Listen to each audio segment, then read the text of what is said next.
नमस्कार।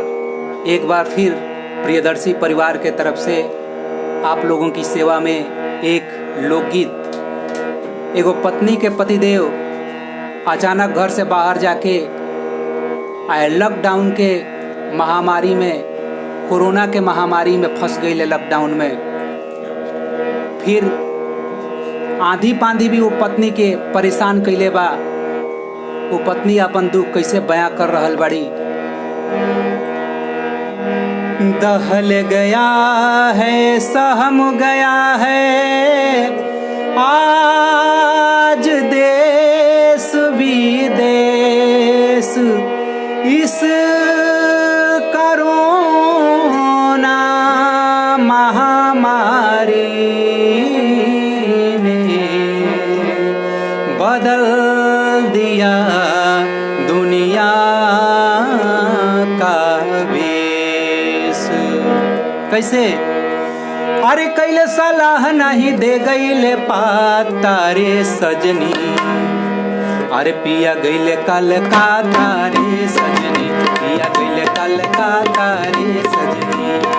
कैले सलाह नहीं दे गईले पाता रे सजनी, कैले सलाह नहीं दे गईले पाता रे सजनी। हो पिया, हो पिया, हो पिया गईले कलकत्ता रे सजनी, पिया गईले कलकत्ता रे सजनी।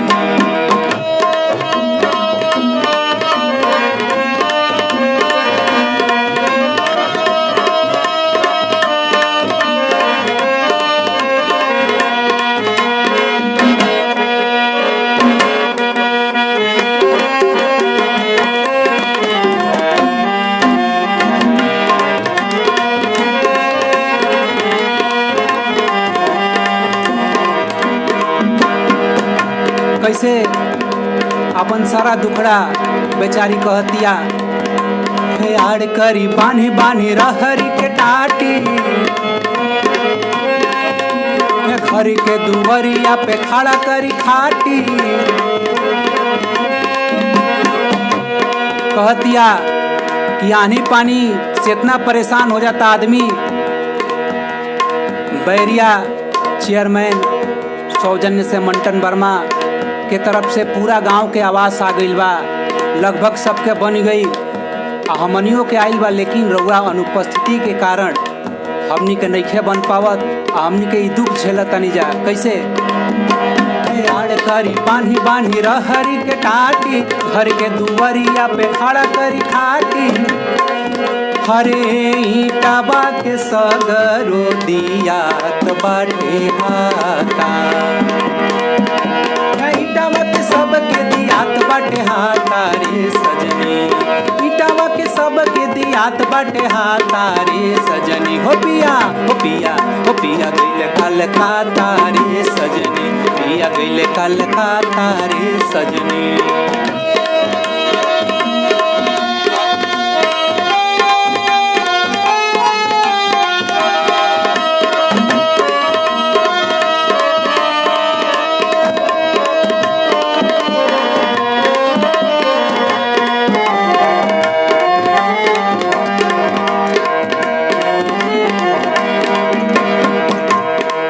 और कैसे? चढ़ते कुआर पर यार चली गईले, गईले तरजऊ लवट के न अइले। चढ़ते कुआर पर यार चली गईले, गईले तरजऊ लवट के न अइले। अरे का कही एहो का कहीं रही रही मन आऊं जाता रे सजनी, का कहीं रही रही मन आऊं जाता रे सजनी। हो पिया, हो पिया, हो पिया गईले कलकत्ता रे सजनी, पिया गईले कलकत्ता रे सजनी।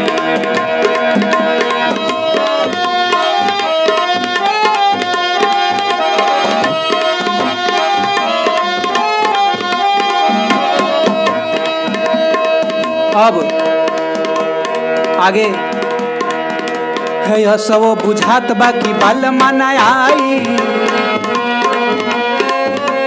खोरी खोरी डहले बजियते मुआई। हे असो बुझात बाकी बल मन आई खोरी खोरी डहले बजियते मुआई आरे केसरी कबो